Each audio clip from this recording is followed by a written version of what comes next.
Understanding the phrase, a worry wart.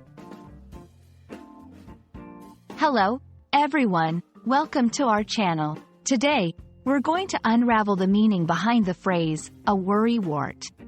If you've come across this expression and are scratching your head about what it means, you're in the right place.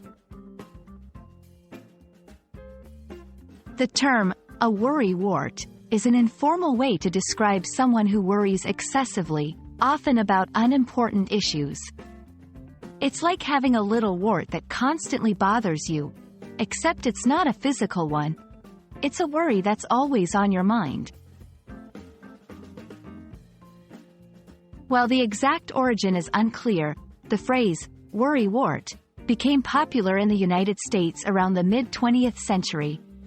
It's believed to have been popularized by a comic strip, where a character was always worried about something. Since then, it's become a common way to describe chronic worriers. Let's put this phrase into action. You might say, "My mom is such a worry wart. She frets about me every time I leave the house." It can also be used in a self-reflective way. I need to stop being a worry wart over these small details. It's interesting to note that a worry wart can have different connotations depending on the culture.